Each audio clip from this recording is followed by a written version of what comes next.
Nouvelle vidéo aujourd'hui, cette fois-ci on va faire le débrief du Grand Prix de Hongrie 2020 qui s'est déroulé la semaine dernière.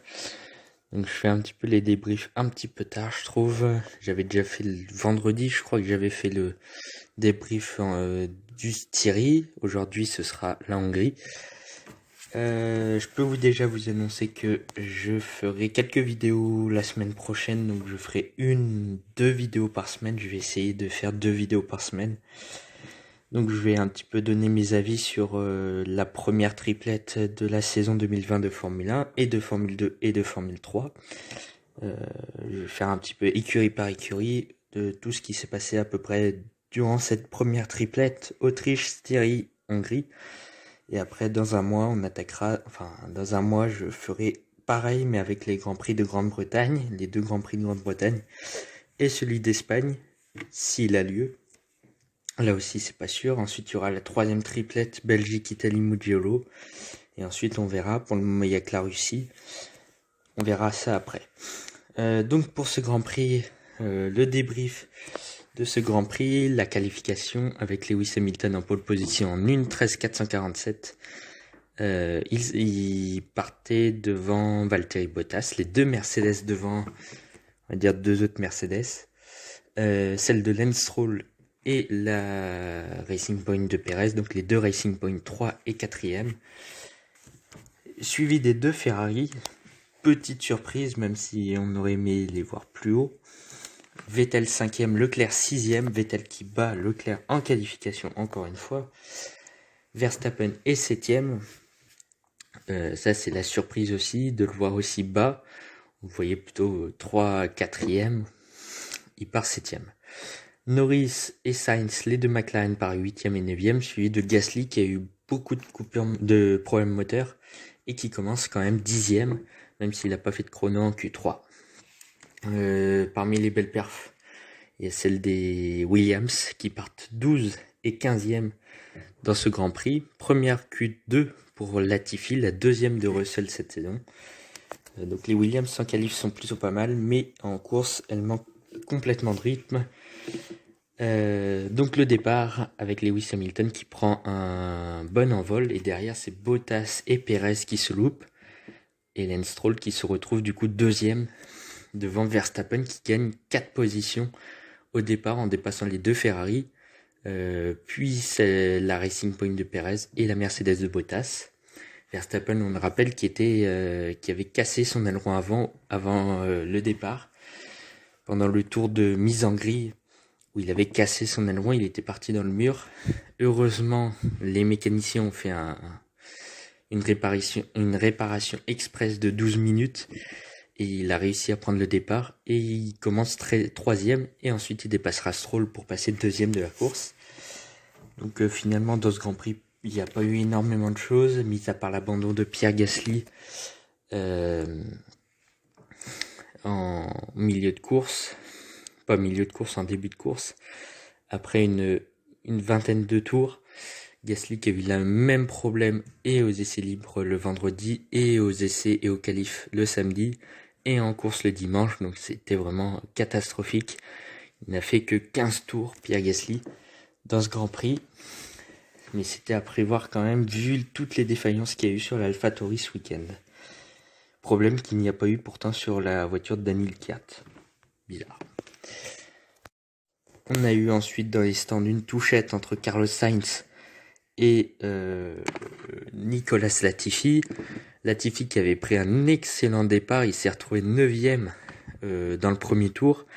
Et ensuite son arrivée au stand au 3e tour s'est avéré catastrophique, puisque tous les pilotes sont partis en intermédiaire, ils ont tous chaussé des pneus secs entre le 2e et le 4e tour.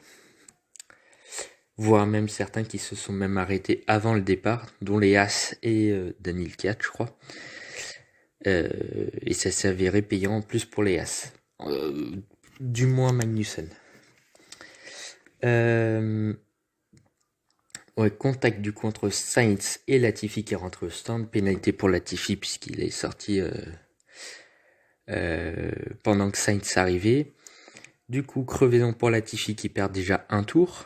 Il était 9e ben, il repart 19e, puisque Gasly avait abandonné. Enfin, il n'avait pas encore abandonné. Latifi était 20e, mais ensuite il s'est retrouvé 19e.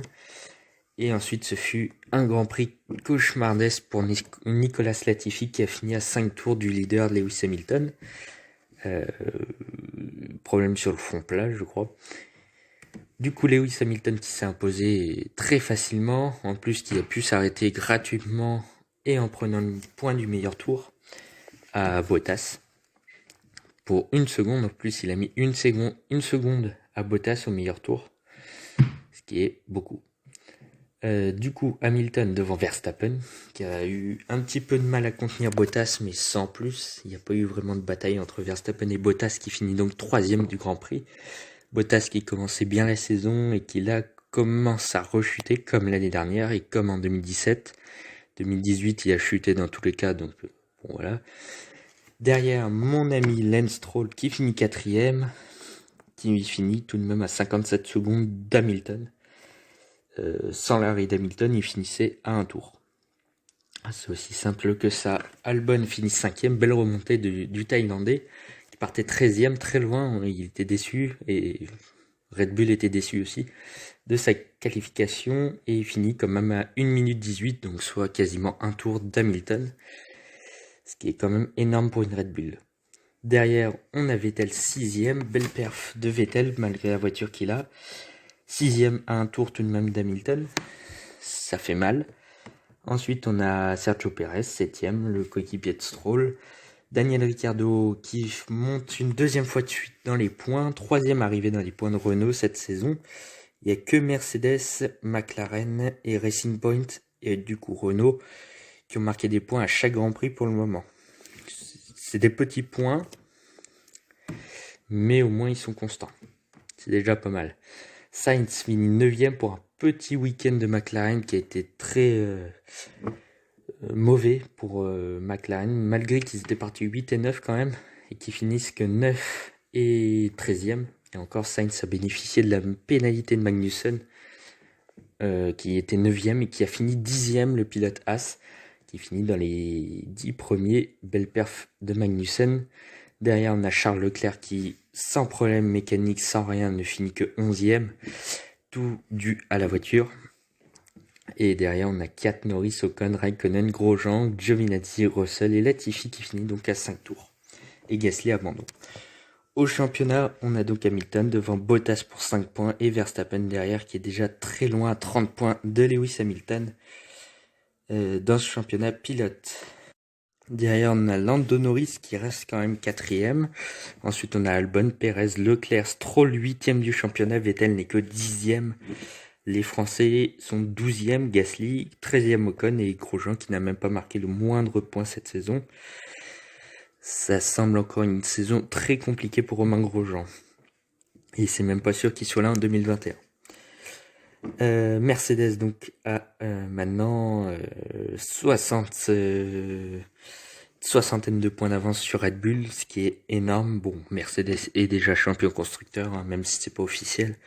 Ils sont clairement supérieurs et à moins d'un rebondissement, Mercedes est déjà champion constructeur. Red Bull est 2e, ils ont repris la 2e place à McLaren, Racing Point 4e devant Ferrari, Renault, AlphaTauri, Alfa Romeo et Haas. Et Williams, c'est la seule écurie à ne pas avoir marqué de points. Pourtant, je la considérais comme la 9e force du plateau. Voilà pour ce débrief du Grand Prix de Hongrie 2020.